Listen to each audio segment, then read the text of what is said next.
Hola, ¿qué tal? ¿Cómo se encuentran?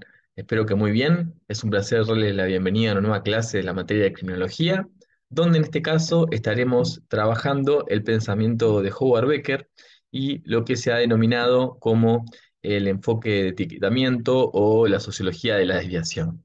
¿Sí? Como material de lectura tendremos este libro de nombre Outsiders, uno de los más conocidos de este autor, donde trabajaremos principalmente los capítulos uno con ese mismo nombre, y parte del capítulo 2 tipo de desviación.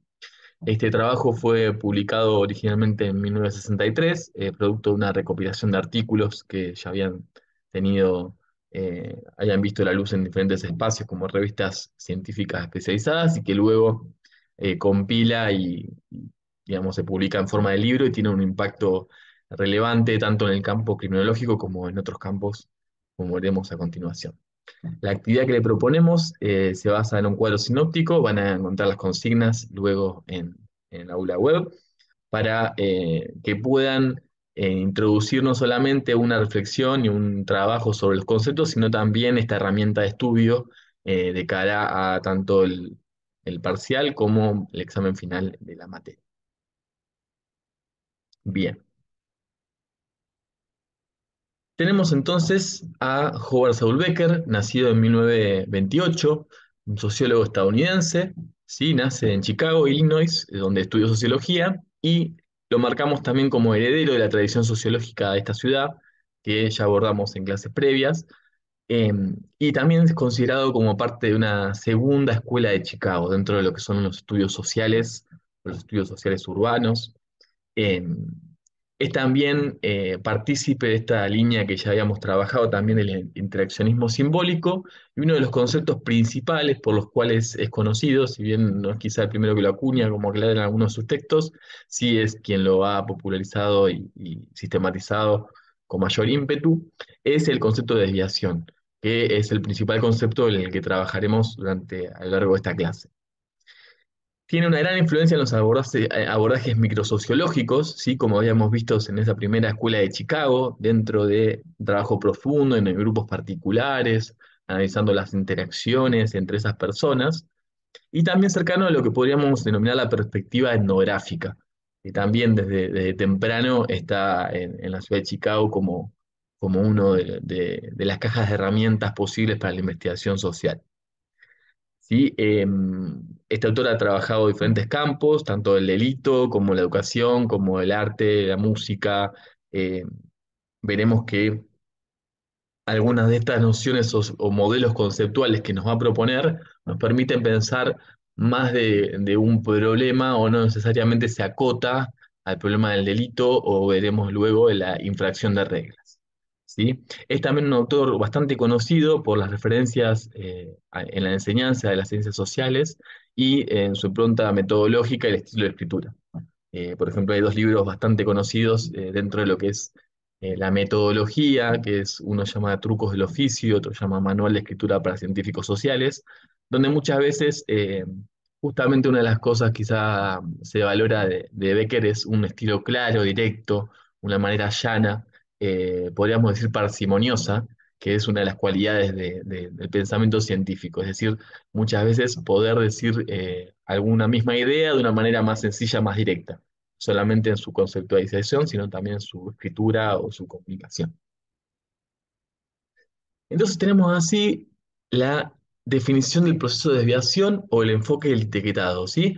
Hay un par de ideas sobre las que vamos a volver una y otra vez a lo largo de la clase, eh, porque quizá algunas de sus ideas son bastante simples, pero las consecuencias o el refinamiento o las vueltas que le da este autor son bastante relevantes, y va a introducirnos en algunos debates que ya hemos visto, como en otros nuevos, y como en otros, sobre todo quizá las críticas, que ya trabajaremos en clases subsiguientes, y que en esta clase quizá no va a ser el centro del eje justamente las críticas posteriores que han recibido este autor. Podemos decir ampliamente que el proceso de desviación consiste en la construcción procesual y relacional de etiquetas sociales que conceptualiza a personas y grupos dentro de categorías fuera de lo normal. Ya Quizá esto no suena tan claro de entrada, pero vamos a de a poquito ir desmenuzando esta, esta oración, estos postulados. También el mismo texto de Becker es bastante claro, es directo, como les digo, así que de invitarles sobre todo a poder interactuar con la lectura. Eh, y este postulado, este modelo, concibe la desviación, por ejemplo, los delitos, como una forma de desviación, como un acto que debe ser percibido socialmente como una infracción a determinadas normas en un contexto en particular y procesado como tal, ¿sí? Hay lo que podríamos decir un énfasis fenomenológico de observar esos procesos concretos en la medida que se desarrollan. También un poco eso es la dimensión procesual, ¿sí? Muy distinto a quizá la mirada del derecho, de pensar que hay una norma y esa norma se cumple o no se cumple de una manera más deductiva o nomotética, ¿sí? Así la desviación es el producto de una transacción, también podemos decir una interacción, que se produce entre determinado grupo social y alguien que es percibido por ese grupo como un rompenormas, ¿sí? Aquí la dimensión del grupo social es relevante, ya vamos a ver. Y precisamente a las personas a las que se le adjudica estos actos, efectivamente considerados como desviados, son luego ubicadas como outsiders o marginales. ¿Sí? Es la traducción, que es el nombre del libro. Es decir, qué personas, luego de haber sido consideradas autores o partícipes de un determinado acto, son rotuladas, etiquetadas, asignadas a un tipo particular de posición o de identidad que eh, Becker denomina marginales, ¿sí? Él no está diciendo, no lo está diciendo de un lugar, allá vamos a ver, esencialista, sino de que la sociedad efectivamente muchas veces utiliza rótulos para marcar personas que se salen de la norma, que se salen del promedio, que se salen de las reglas establecidas y legitimadas, y genera justamente rótulos para clasificar a esas personas. Es a ese proceso de definición en el que Becker va a tratar de poner especialmente la lupa. ¿Cuáles son algunos de los objetivos del enfoque del etiquetamiento como en un plano más conceptual o teórico? Uno que tiene cierta continuidad con lo que hemos visto en casos anteriores, por ejemplo en Sutherland o en Matza y Sykes, tiene que ver con hacer reflexiva la carga moral y valorativa que tienen los objetos de estudio de las ciencias sociales. Por ejemplo, el caso del delito, ¿sí? Que las valoraciones, que los lugares de juicios de valor que están en el sentido común sean, eh, sean regulados, sean hechos reflexivos a la hora de construir teorías sociales y tratar de dar explicaciones científicas, ¿sí? Poder matizar, poder regular, poder no reproducir necesariamente cuestiones del sentido común, ahora sin dejar de tener en cuenta el sentido común, pero en tanto objeto de estudio, no tanto como una fuente de conocimiento en sí misma o teórica, ¿sí? Entonces les interesa definir positivamente, es decir, en términos sociológicos, los procesos sociales de clasificación y definición de las actividades efectivamente consideradas como desviadas, ¿sí? Por ejemplo, infracciones. Ya luego nos detendremos además en efectivamente y algunas diferencias que esto implica respecto de teorías o postulados anteriores que hemos trabajado. En este sentido, uno de los objetivos es también clarificar las situaciones y mecanismos a los que apunta el término con el doble sentido, el término de outsiders o marginales. Refiere tanto a las situaciones de infracción y aplicación de la regla y los mecanismos que hacen que algunas personas rompan reglas y otros las impongan. ¿Sí? Ya nos iremos deteniendo con profundidad en cada una de estas dimensiones a lo largo de esta clase. En este sentido, el etiquetamiento también propone varias críticas o salvedades respecto de algunas teorías que en ese momento estaban en boga o estaban dentro de lo que es el campo sociológico de la criminología como explicaciones para este tipo de conductas o este tipo de eh, entramados sociales. Una principal es criticar la idea de que existe algo inherente a la desviación en el acto en sí, de la transgresión, ¿sí?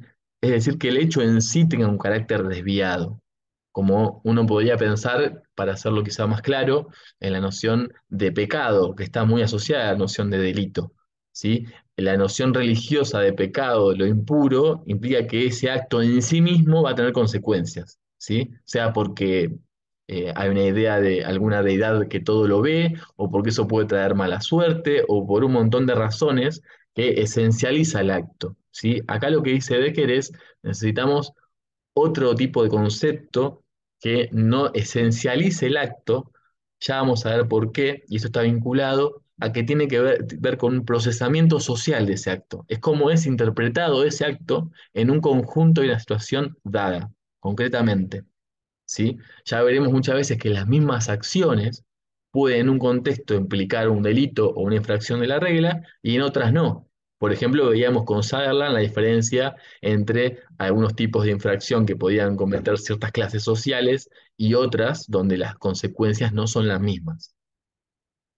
Hay también una crítica a un enfoque estadístico de la normalidad, ¿no? También vinculado al enfoque médico, que define como desviado todo aquello que se aparta demasiado del promedio, ¿sí? Esto también lo habíamos visto un poco con Merton en la idea de la curva de normalidad y la distribución de frecuencias de un determinado carácter.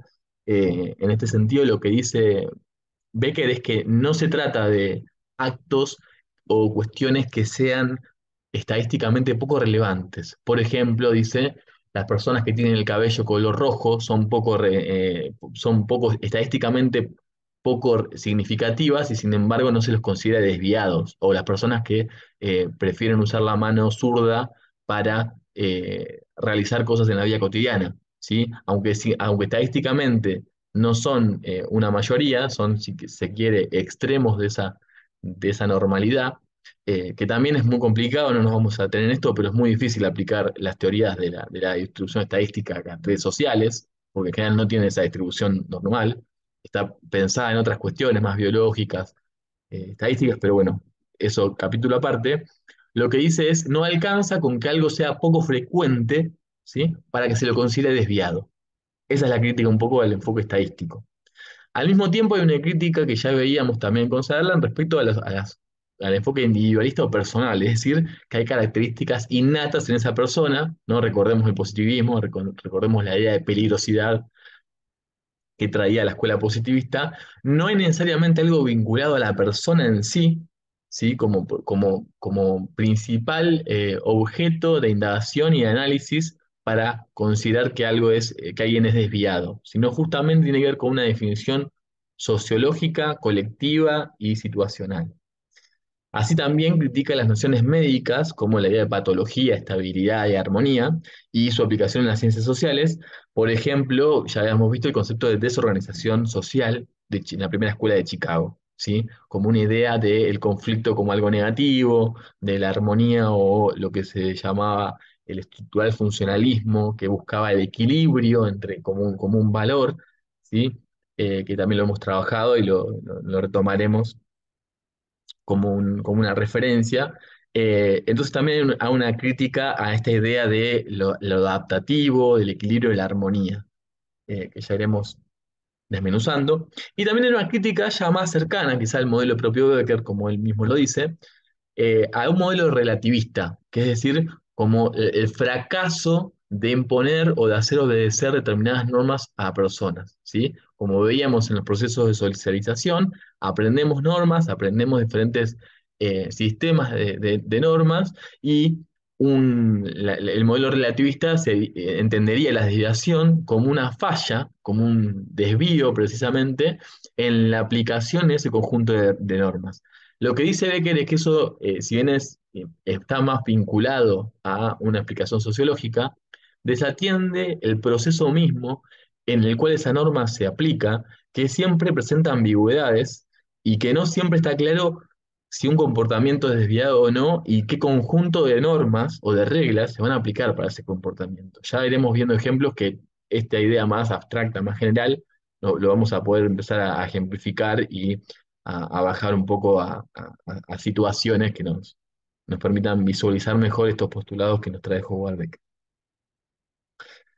Justamente nos dice que una sociedad está integrada por muchos grupos y cada uno de esos grupos tiene sus propios conjuntos de reglas y la gente pertenece a muchos grupos simultáneamente, ¿sí? Por ejemplo, Yo puedo pertenecer a un determinado club de fútbol, pero también participo de la generación de que se recibió en tal año de la escuela y al mismo tiempo pertenezco a un club social de mi barrio y al mismo tiempo pertenezco a la Sociedad Argentina, ¿no? Hay un montón de grupos de referencia, le suele llamar la sociología también del aprendizaje, con el cual nos identificamos, ¿sí? Esto lo habíamos visto ya con Robert Park y Burgess.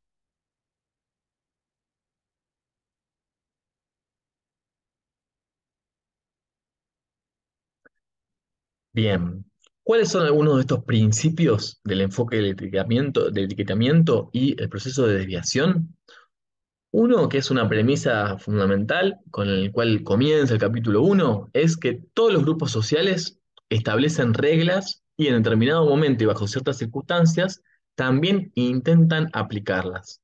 Esto podríamos decir es uno de los axiomas, es un postulado que lo damos como dado, ¿no? Es como, bueno, desde esta perspectiva asumimos que todos los grupos sociales de diferentes tipos establecen reglas y eso, en algún momento, efectivamente, se intentan aplicar. Esas reglas sociales definen situaciones y comportamientos considerados apropiados, diferenciando las acciones correctas de las equivocadas y prohibidas. ¿Sí? Piensen en obligaciones morales o obligaciones religiosas o obligaciones legales o obligaciones más, podríamos hablar de la reciprocidad, por ejemplo, de vínculos con amistades, de haber recibido un favor y luego dar un favor a cambio, ¿no? El don, la obligación que se genera no necesariamente contractual, de un contrato explícito, pero donde hay un supuesto, ¿no? De algo que se espera, de un comportamiento esperado como correcto. Cuando la regla debe ser aplicada, es probable que el supuesto infractor sea visto como un tipo de persona especial. En esto se basa el enfoque del etiquetado. ¿Sí? Lo que dice es que se interpreta a esa persona como alguien incapaz de vivir según las normas acordadas por el grupo y que no merece confianza. Es decir, es considerado un outsider, un marginal. Nos dice Becker que, bueno, hay diferentes grados de outsider. Una persona que quizá no cumple una infracción, no cumple, digamos, una regla de tránsito porque pasa un semáforo en rojo y no tiene mayores consecuencias, no nos genera a alguien de tanto rechazo. Quizá ya alguien que comete un robo, ¿no? Delito contra la propiedad, ya quizá nos genera menos empatía y probablemente alguien que comete un homicidio o peor aún, quizá alguien que está a cargo como responsable de un genocidio, nos genera una mayor distancia emocional y social y aplicamos esta idea muchas veces adjudicando a esa persona una característica particular, ¿sí? Por ejemplo, eso, piensen en una persona que comete un homicidio y es juzgada y etiquetada como tal, o también una violación, o justamente, como les decía, alguien que fue responsable de organizar prácticas de genocidio. Es decir, se caracteriza a esa persona, también podemos decir lo que se suele llamar el chivo expiatorio, es decir, se subjetiva en esa persona socialmente una marca de lo impuro, una marca de lo sucio, una marca eso. Y fíjense muchas veces el vocabulario, ¿no? Es un chorro, es un violador. Se esencializa a la persona a partir de una de las dimensiones, ya lo habíamos visto un poco con Sutherland, pero es decir, construimos una idea, una identidad sobre esa persona a partir de un determinado acto. Ese tipo de construcción social es la que dice Becker, es el objeto de análisis del proceso de desviación. ¿Cómo asignamos un determinado tipo de identidad, que él le suele decir outsider o marginal, ¿no? De alguien que está en falta, es un pecador, es un usurero, es, ¿no? Alguien que está por fuera de la sociedad como la entendemos correcta, ¿no? Bien pensante. Entonces, justamente, este es el proceso que analiza Becker, pero dice también que la persona que es etiquetada como un outsider puede también tener un punto de vista diferente sobre ese tema. Es decir, puede no compartir plenamente ese conjunto de reglas. Por ejemplo, quizá no acepte las reglas por las cuales está siendo juzgada o rechace la competencia y la legitimidad de sus jueces. Surge de ese modo un segundo significado del término, que el infractor puede sentir que sus jueces son outsiders. ¿Sí? Pensemos en esto. Habíamos cuestionado un poco la idea de subcultura, ¿no? Y ya si no lo han todavía trabajado, ya lo harán, con el texto de Matzai y Sykes y las técnicas de neutralización, mostrando cómo muchas de esas personas que se las solía apartar, ¿no? Como si fuera un grupo separado, compartían los mismos valores y las mismas motivaciones, las mismas inquietudes que otros miembros de la sociedad.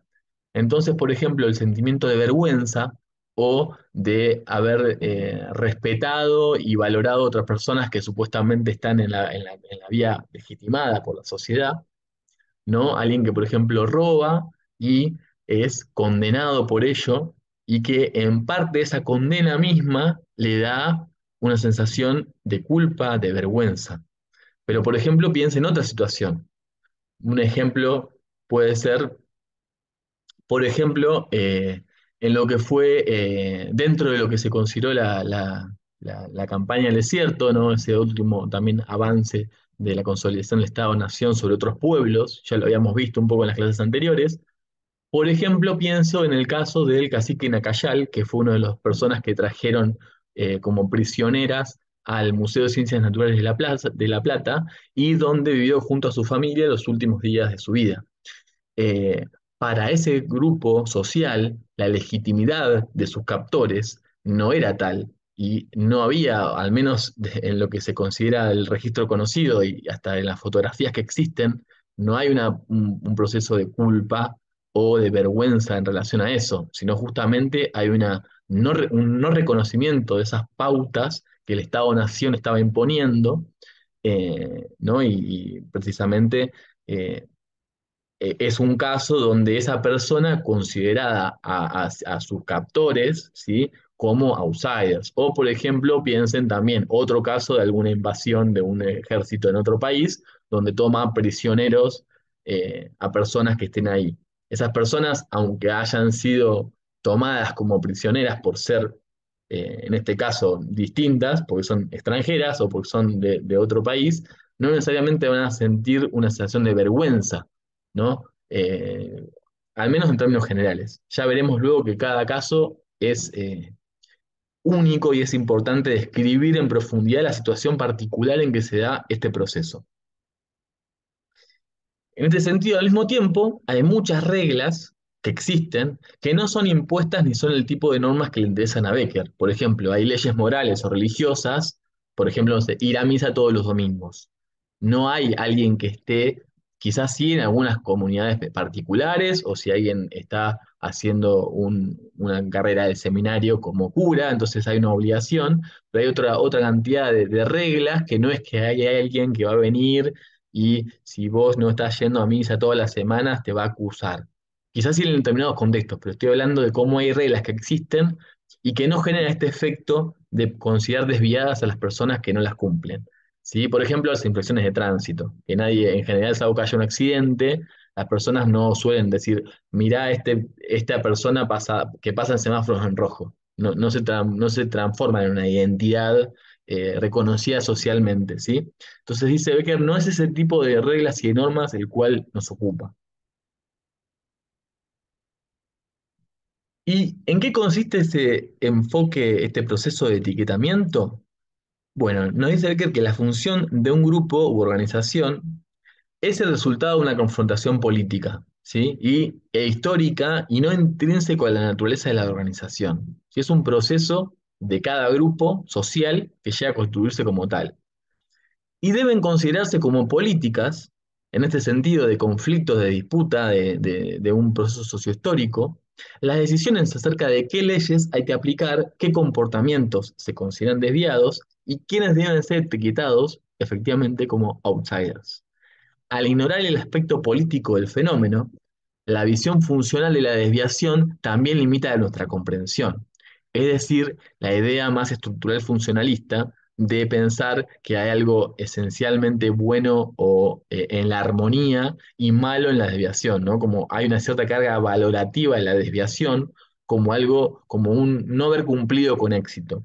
Lo que van a mostrar estos autores, que también un poco retoman un planteo, por ejemplo, como el de Emil Durkheim, es que justamente a partir de la sanción de, la no, de algo que está mal, es que justamente se actualizan esos valores y se enseña, ¿no? De una manera performativa a otras personas de esa misma sociedad qué es lo que está bien y qué no es lo que está bien.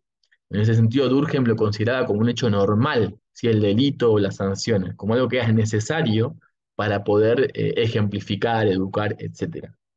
Lo que está diciendo Becker justamente es algo parecido, de que no es algo que la disputa en torno a qué sanciones se consideran o no legítimas, no tiene que ver con una desviación funcional, con un error del organismo que trata de regularse a sí mismo, sino con el resultado de una confrontación política histórica en diferentes grupos que, como veremos, tienen diferentes capacidad de establecer normas y decidir cuáles van a ser en un determinado momento las legítimas.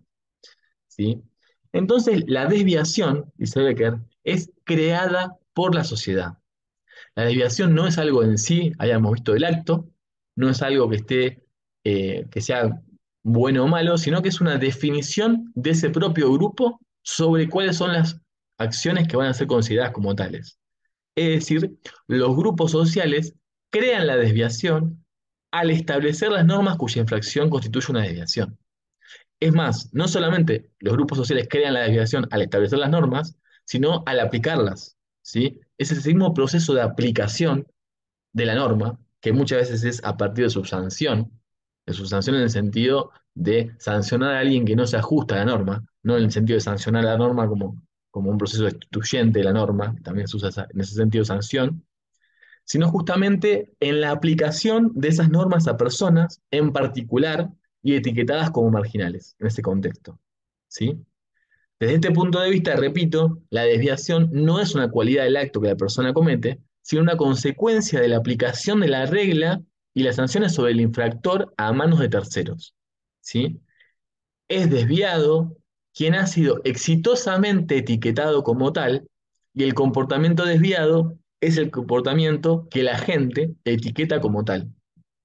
¿Por qué este énfasis en exitosamente etiquetado?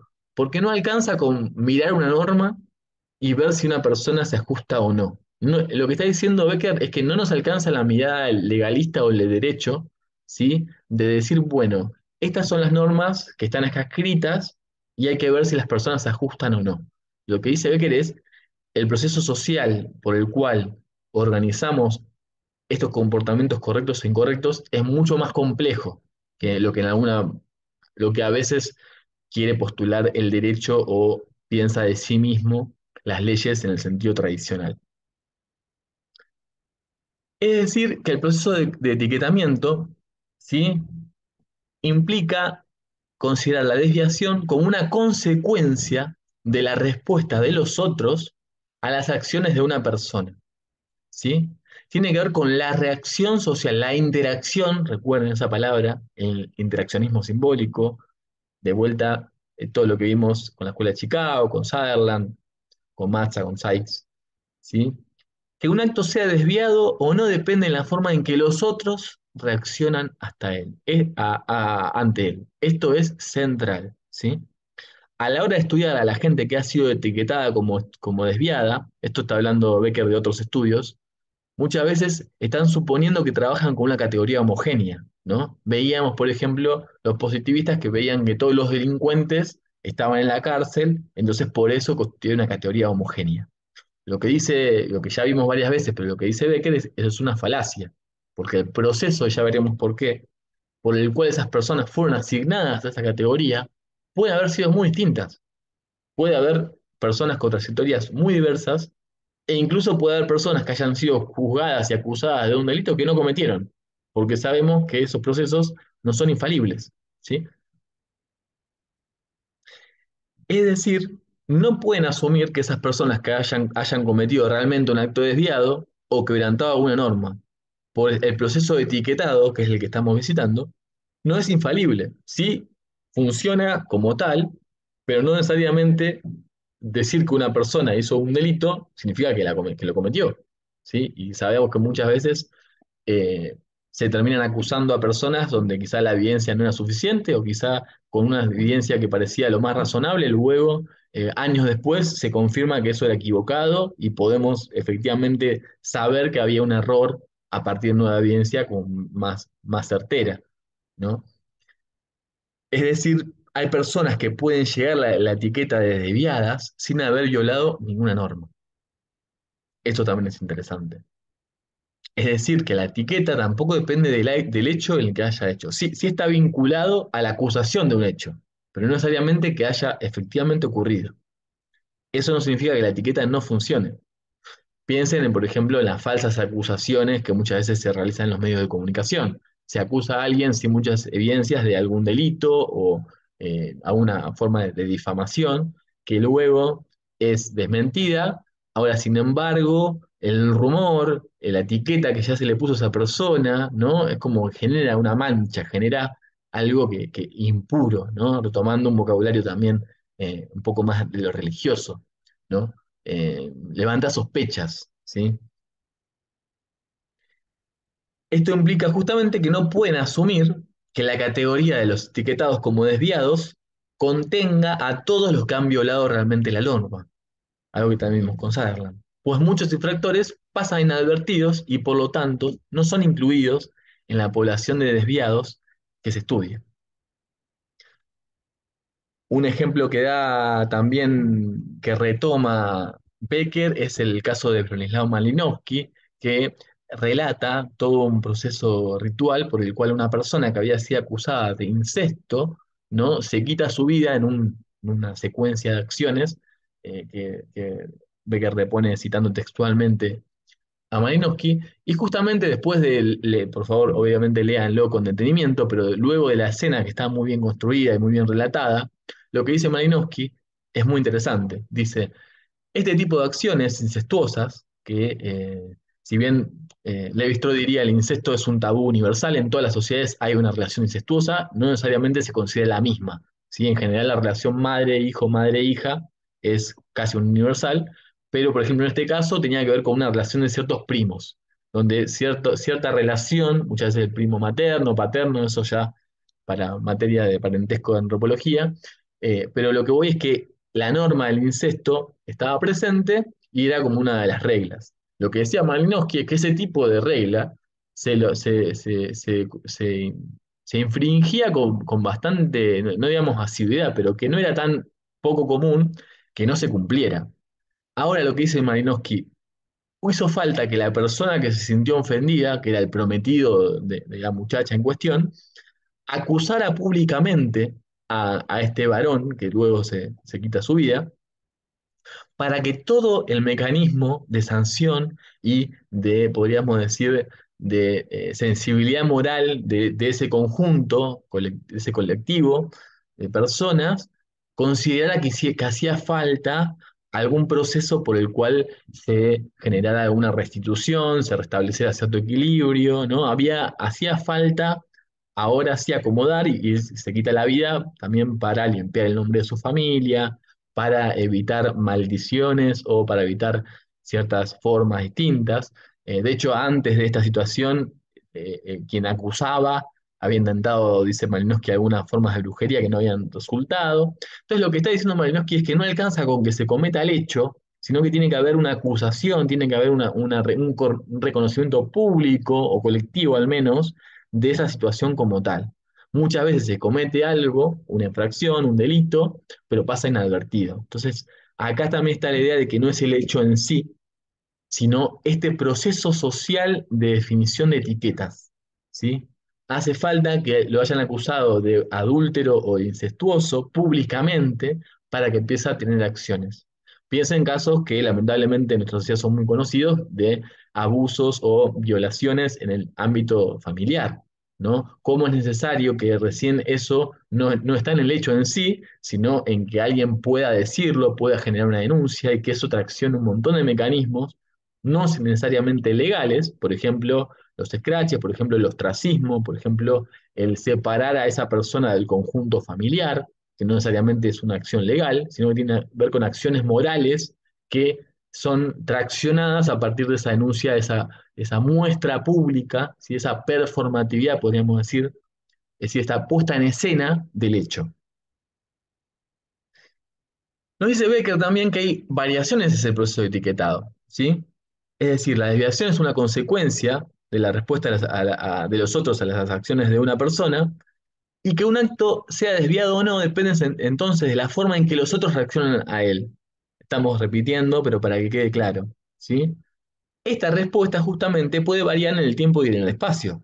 No todas las situaciones, como decía antes, se juega de la misma manera. De vuelta, tomando cuestiones quizá más vinculadas a la violencia de género, ¿no? Piensen en muchos momentos, un montón de situaciones que se cometían incluso en el espacio público, se consideraban dentro del ámbito de lo privado y dentro de lo cual lo público no podía tener acciones. Por ejemplo, una persona que golpeaba a sus hijos o que golpeaba a su esposa o los ejemplos que ustedes quieran traer a colación, no es igual la respuesta social que se genera en un determinado momento cuando eso es problematizado como algo público que cuando eso no lo es, ¿sí? O por ejemplo piensen en una institución que hoy ya está quizá más consolidada como la del divorcio, ¿sí? En un momento, alguien que se quería divorciar o que no lograba tener un matrimonio exitoso era muchas veces considerada como un outsider o la figura de la madre soltera, ¿no? Y cómo eso va cambiando en el tiempo y la manera en que se aplican o que se consideran legítimas o no ciertas acciones va cambiando, ¿sí? Algunas que se empiezan a sancionar más, otras que se empiezan a sancionar menos, otras que ese lugar de la sanción se invierte, ¿no? Ya iremos viendo. Pero, justamente, un problema interesante que nos trae Becker es que los diferentes grupos sociales juzgan como desviadas diferentes conductas, grupos que coexisten, ¿sí? Hoy yo daba el ejemplo de Nacayal, ¿no? Mapuche eh, Aonikenk, ¿sí? Del pueblo que más llamado Mapuche Tehuelche, pero bueno, vemos cómo había un conflicto más a nivel cultural, de normas que se contradicen entre sí, ¿sí? También hay varios ejemplos que nos trae Becker, pero justamente nos debería alertar, dice Becker, de la posibilidad de que la persona que juzga, como el proceso por el cual ha llegado a ese juicio y la situación, están íntimamente involucrados, ¿sí? El proceso de sanción y la posibilidad de que esa persona sea considerada desviada es parte si bien hay varias dimensiones que pueden tener su especificidad, es parte de un mismo proceso, ¿sí? Piensen, por ejemplo, en el lenguaje, en el idioma, ¿no? Puede que en un determinado grupo eh, que sean, digamos, hablantes com, por ejemplo, podríamos suponer que en su familia, en el ámbito familiar, utilizan su lengua particular para poder comunicarse. Sin embargo, cuando esas personas que se educaron en ese contexto van a la escuela, van a ser sancionadas si utilizan ese lenguaje y no el español como lengua legitimada para ese ámbito institucional, más allá de que no necesariamente ya carga un estigma, aunque sí lo carga, digo, en otro momento quizá eso hasta podría haber constituido un delito, literalmente, ¿no? De utilizar o por ejemplo piensen cuando algunas denominaciones, como cuando en Argentina existió la proscripción al peronismo, la, la prohibición de usar esa palabra, ¿sí? Piensen como algo que antes, que unos años antes era algo legitimado por el conjunto social, luego es prohibido muy rápidamente, ¿no? Y hay diferentes personas que no comparten esa opinión y que intentan resistir a esa regla, ¿sí? Por ejemplo, pintando en la calle algo que estaba prohibido, ¿no? Como una forma de resistencia y justamente de, lo que dice Becker, este conflicto entre diferentes sistemas de normas, ¿sí? Al mismo tiempo, nos dice Becker, el grado en que un acto será tratado como desviado y la persona asociada depende de quién es quien lo comete, ¿sí? Y de quién se siente perjudicado por él. Las reglas suelen ser aplicadas con más fuerza sobre ciertas personas que sobre otras. Algo que retomamos de Sutherland, ¿no? Cuando nos dice, y a las personas que son pobres no se las trata igual que a las personas que son clase media y menos aún a las que son ricas. Entonces, esa igualdad formal del Estado de Derecho no se corresponde con cómo funciona efectivamente la sociedad, ¿sí? De vuelta, pueden pensar un montón de ejemplos, pero no es lo mismo que un determinado delito, ¿sí? Lo comete, por ejemplo, un robo. No es lo mismo que lo cometa un joven de sectores populares con una tez morocho, con un determinado vestimenta, que si es un robo, que lo cometa alguien de clase media, que pertenece a un barrio, a una familia conocida, ¿no? Entonces, en un caso se considera como, bueno, una falta, se descarrió y ya estaba a volver, y en el otro se lo considera, no, es un futuro asesino, ¿no? Ante el mismo hecho, la manera de percibirlo socialmente y cómo se procesa eso es muy distinta, ¿sí? Eh, bien. También, por ejemplo, no sé, ya vimos con el delito de cuello blanco de Sutherland cómo hay personas que quizá cometen el mismo tipo de acciones, eh, y que no son condenadas de la misma manera, ¿no? Por ejemplo, veamos un caso ahora bastante mediático de los últimos años, tiene que ver con, por ejemplo, las denuncias de corrupción en la obra pública en Argentina. Según lo que aparece en algunos de los informes que aparece, ¿no? Y los testigos mismos cuentan que algunas de las cuestiones que supuestamente se están juzgando y de las cuales tampoco hay tanta evidencia, eran una manera de hacer, ¿no? Ya instituida, establecida. Ahora, ¿por qué solamente algunas de esas personas son las que se juzgan cuando hay evidencia ¿no? que involucra a más personas? Bueno, porque tiene que ver específicamente con que esta posición de la persona concreta, ¿sí? Es muy relevante para ver las variaciones en el proceso de etiquetado.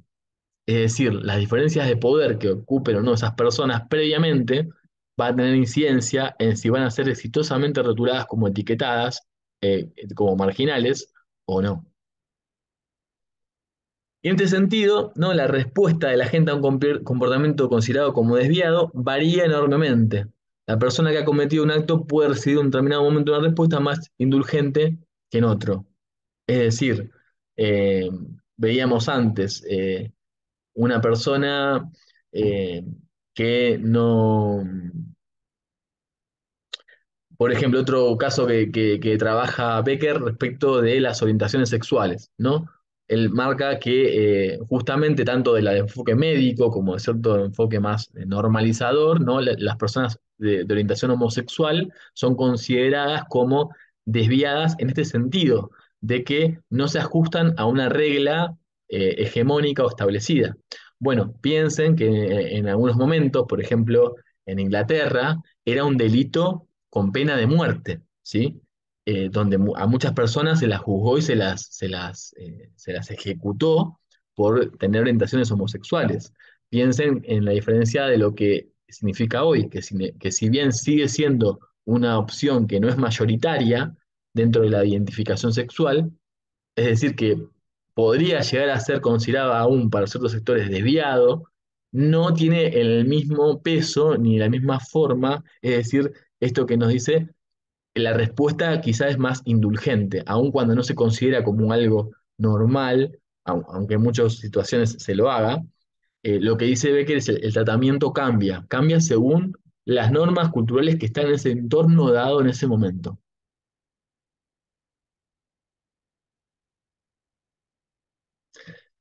Bien, entonces tenemos esto que le habíamos llamado justamente la dimensión procesual y situacional de la desviación y que, le sonará repetitivo, pero es la idea, tiene que ver con que no es una cualidad eh, presente en determinados grupos y no es que está simplemente en algunos y en otros no, sino que más bien un proceso que involucra la respuesta de los otros. ¿Sí? El mismo comportamiento puede constituir en un determinado momento una infracción a la norma y en otro momento, disculpen el error de tipeo, no, puede ser una infracción si es cometido por determinada persona y por otra no, y algunas normas pueden ser violadas con impunidad y otras no, ¿sí?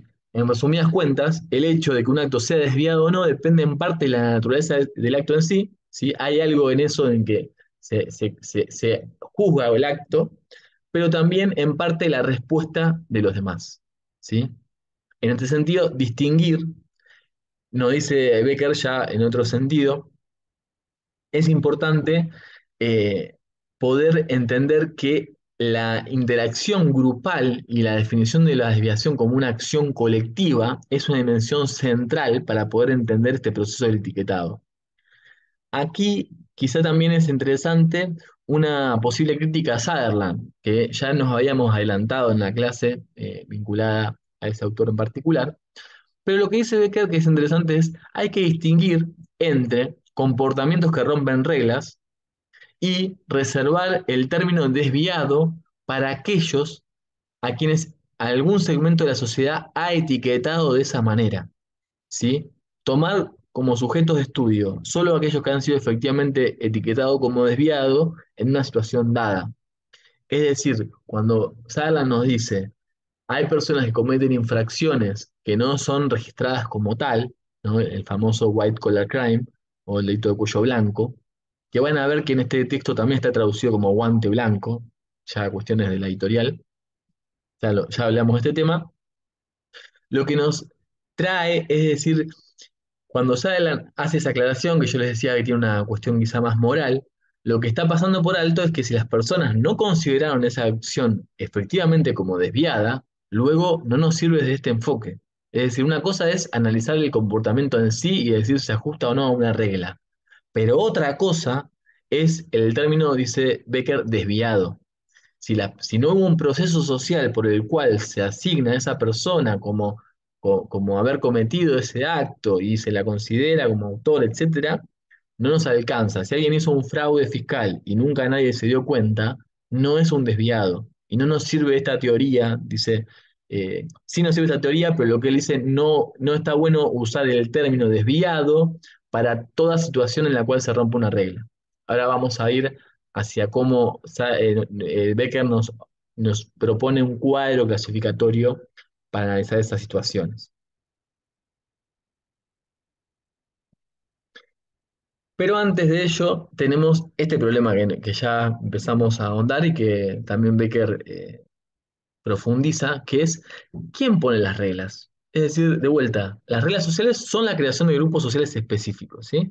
Pero al mismo tiempo las sociedades no son organizaciones simples en las que hay consenso acerca de cuáles son las reglas y cómo deben ser aplicadas en cada caso específico. Como ya veíamos, puede haber un sistema coexistente, o por ejemplo, dentro de una misma sociedad puede haber personas que participan de diferentes religiones y que tengan diferentes prácticas y que muchas veces se puedan solapar, o que muchas veces cuando el Estado eh, toma de esas prácticas religiosas alguna norma, puede haber contradicciones con otro tipo de normas. Por ejemplo, piensen en el requerimiento, ya no es en el sentido de desviado, pero, por ejemplo, hasta la reforma de 1994 en Argentina, era necesario participar de la religión católica, si estar bautizado, para poder ser presidente de la nación.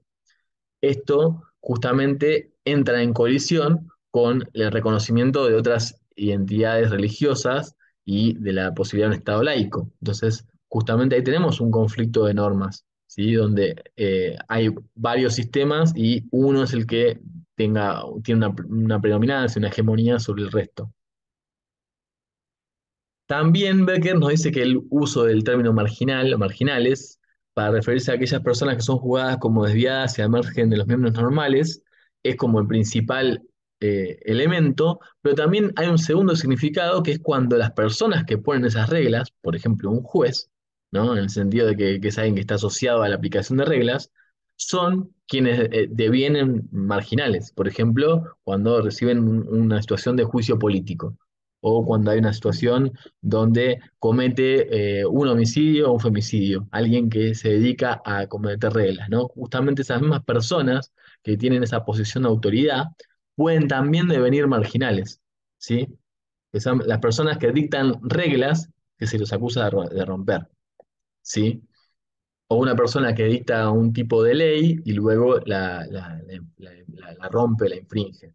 Por ejemplo, no sé, alguien que tenga fueros dentro de lo que sería representatividad como dentro del Congreso, por ejemplo, no sé, alguien que tiene una representación como diputado, diputada, senador, senadora, y que dicta una ley y al mismo tiempo la infringe y es juzgada por esa ley, ¿no? Justamente lo que dice Becker es que ese término también puede aplicar a personas que son tenidas como personas con autoridad, con legitimidad, con una buena posición dentro del ámbito social.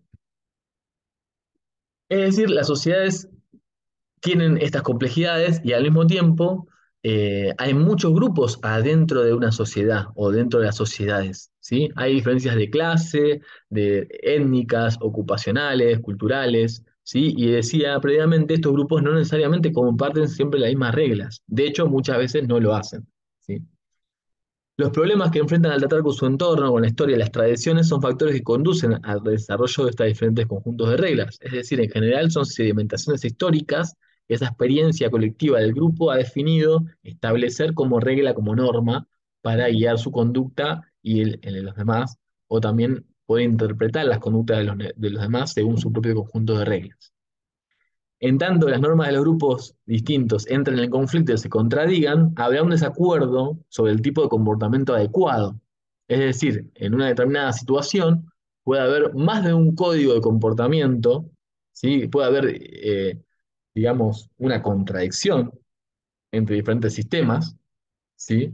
Para enfrentar eso. Por ejemplo, no sé, piensen un médico que se enfrenta a la situación de alguien que por su religión no está de acuerdo en poder recibir transfusiones de sangre y al mismo tiempo tiene la obligación, el médico o médica, de intervenir y de curar. Entonces hay un conflicto muy fuerte entre la mirada y el sistema de normas de la medicina respecto del sistema de normas de esa persona que por una decisión propia e intransferible decide no someterse a un tipo de tratamiento.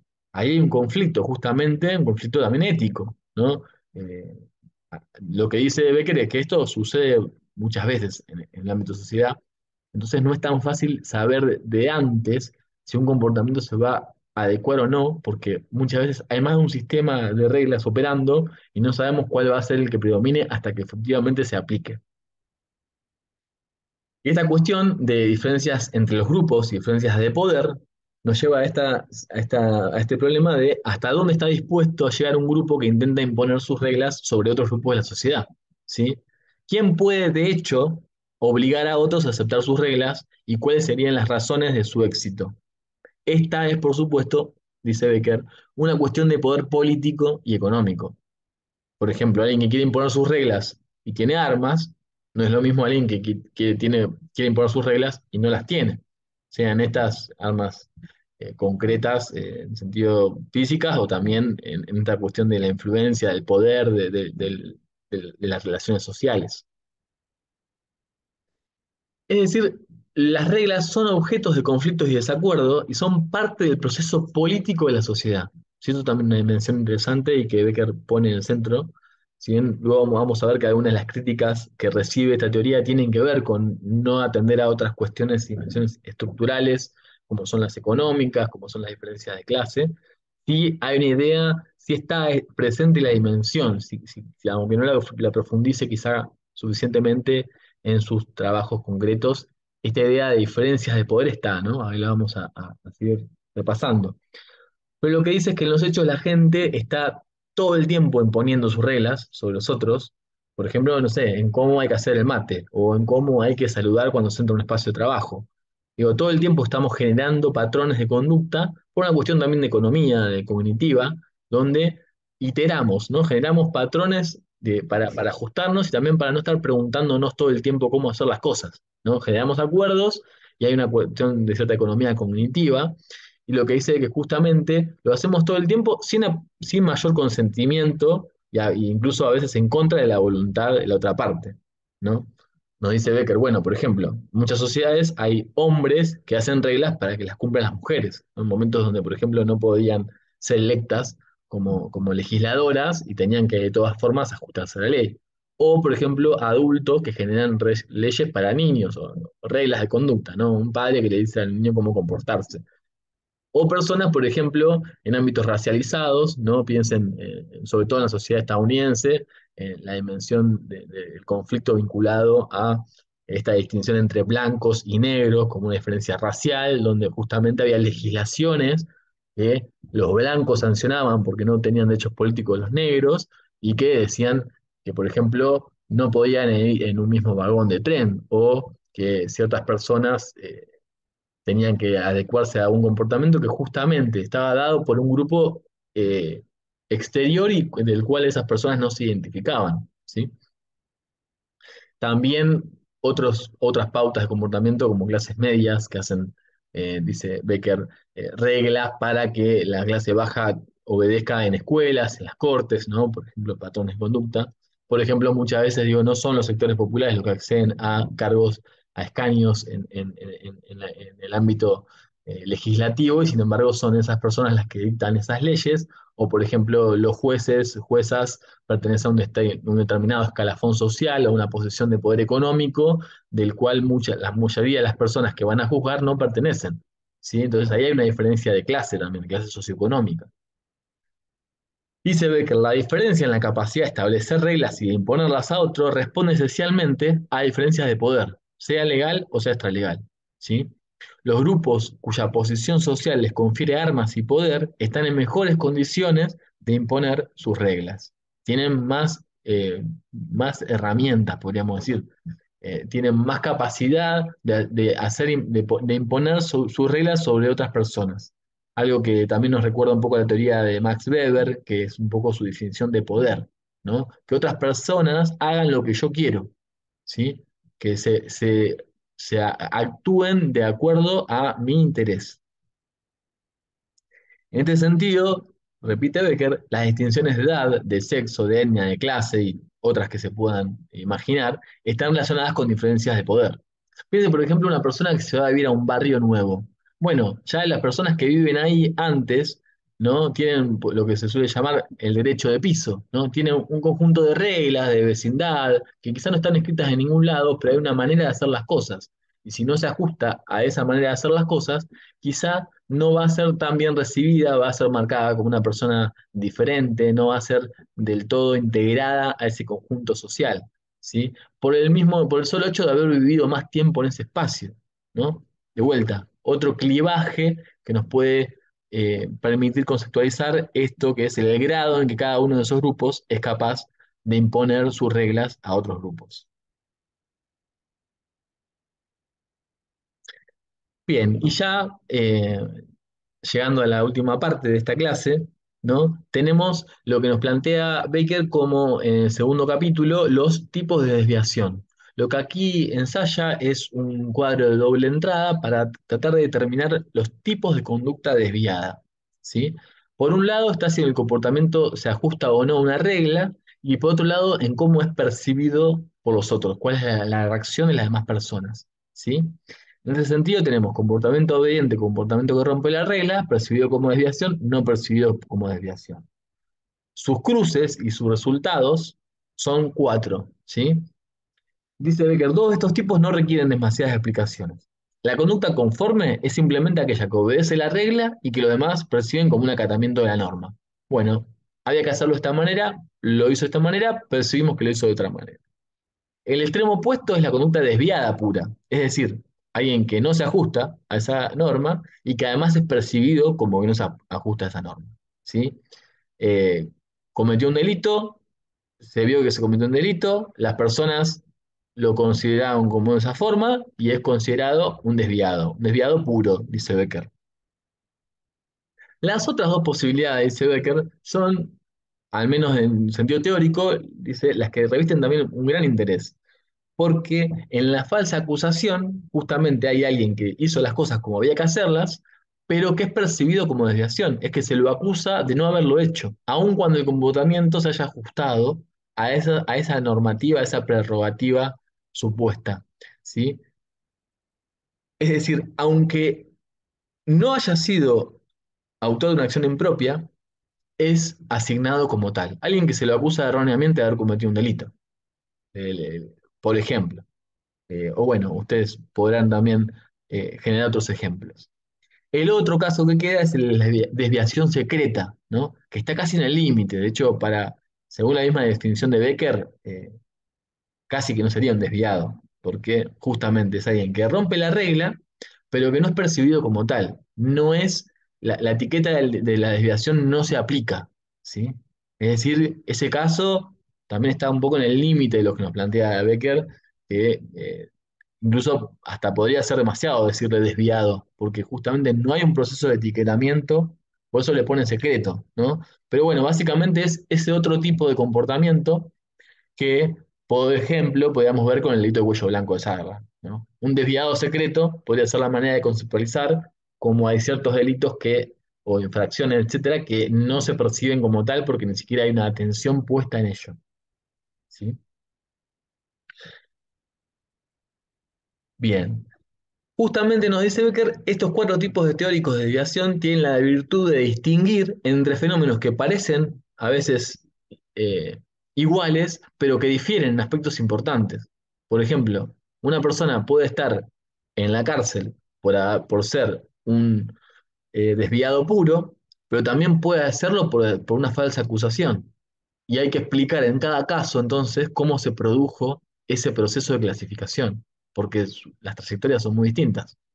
Si ignoramos estas diferencias, dice Becker, podemos caer en la falacia de intentar explicar de la misma manera fenómenos distintos, ignorando que quizá exijan explicaciones específicas. Esto nos lleva a un modelo secuencial de la desviación que introduce herramientas del análisis multivariado y procesual, teniendo en cuenta el hecho de que los patrones de comportamiento se desarrollan, es decir, tienen una secuencia concreta, por eso decía fenomenológica, ¿no? En el momento en que eso tiene lugar, en una secuencia ordenada. Hay cosas que pasan antes, cosas que pasan después, cosas que son reacciones a esas cosas que pasaron antes. Y eso no siempre se da de la misma manera, aunque pueda haber un orden tipológico o lógico, pero hace falta estudiar en cada caso cómo se van dando esas situaciones. ¿Sí? Ve que, por ejemplo, da muchos ejemplos. Uno que analiza también es el uso de la marihuana. Entonces, él dice, bueno, hay una secuencia de actos antes de que una persona sea considerada como usuario o más allá, si el usuario es tolerado como drogadicto, como una persona que tiene un problema, o también bien, otro tipo, lo que dice es que hay una secuencialidad de una cantidad de acciones que muchas veces son lógicas. Por ejemplo, para poder ser, dice Becker, tener una situación de drogadicción, lo primero que tiene que poder hacer esa persona es acceder a ese elemento. La segunda es poder usarla y tener los conocimientos suficientes para usarlo. Y la tercera es generar un patrón de conducta o incluso una justificación simbólica para seguir repitiendo ese acto, ¿no? O piensen, por ejemplo, en alguien que consume alcohol. Es la misma secuencia, necesita poder acceder al elemento, poder entender cómo se usa, e incluso quizá la primera vez que lo probó no le gustó, eh, la bebida que sea, y luego una tercera un momento de seguir justificando su uso, su consumo, la frecuencia de ese uso. Entonces, eso dice Becker, es un proceso, se desarrolla en el tiempo, tiene que ver con un comportamiento y por eso nos propone esta dimensión secuencial, para la cual también va a retomar, y ya es algo que no abordaremos en la lectura, pero es lo que continúa el capítulo, que es retomando la noción de carrera como una noción que aparece en estudios laborales y de trayectorias y experiencias de la persona en las biografías y que aplica en este sentido, ¿no? De pasos secuenciales, ¿sí?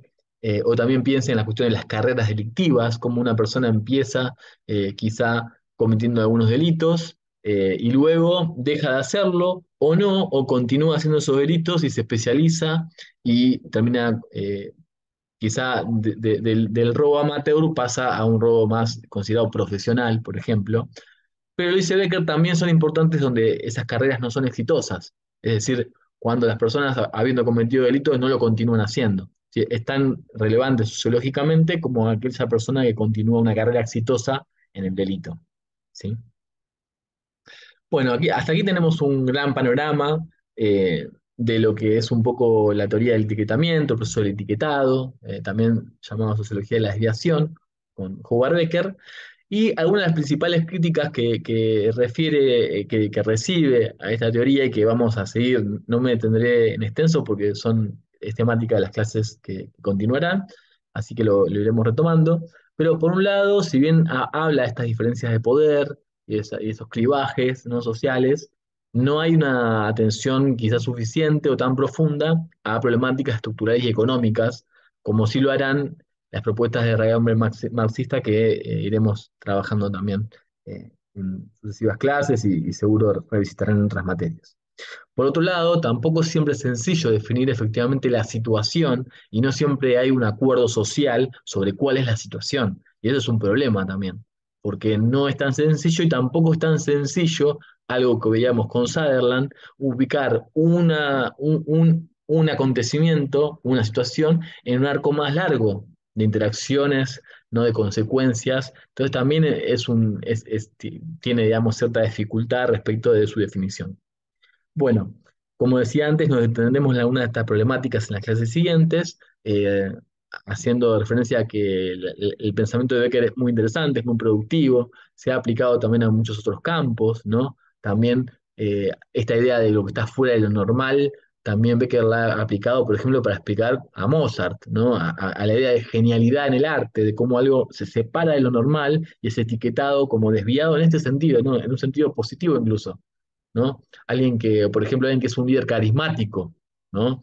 Un líder político, ¿no? Que como tiene una unicidad, ¿no? Que también se puede entender desde este mismo proceso de etiquetamiento, como un abordaje, ¿no? Becker un poco reniega de que le hablen de teoría, como una teoría de etiquetado, más generalmente se lo ha considerado como una perspectiva, como un enfoque, ¿sí? El enfoque del etiquetamiento, labeling approach en inglés, y que, bueno, como les decía, es muy productivo, nos permite reflexionar sobre varias de las dimensiones, no solamente vinculadas al delito, sino de a la sanción de reglas. Vimos cómo hay algún refinamiento que ya les marcábamos antes respecto de la ciudad de Sutherland y que por supuesto van a encontrar eco, eh, discusiones también sobre estas teorías en los textos siguientes, en las teorías que han aparecido, en las propuestas intelectuales que aparecerían en los siguientes años. Así que bueno, espero que les haya resultado de interés y llevadera esta clase. También recordarles siempre la importancia de volver al texto, a la lectura, y recuerden que van a encontrar, como siempre, los diferentes soportes de la clase junto a la actividad que más temprano les indicaba como la que tendrán que realizar dentro del ámbito virtual. Bueno, nos estamos cruzando en estos espacios. Les deseo que tengan una buena semana.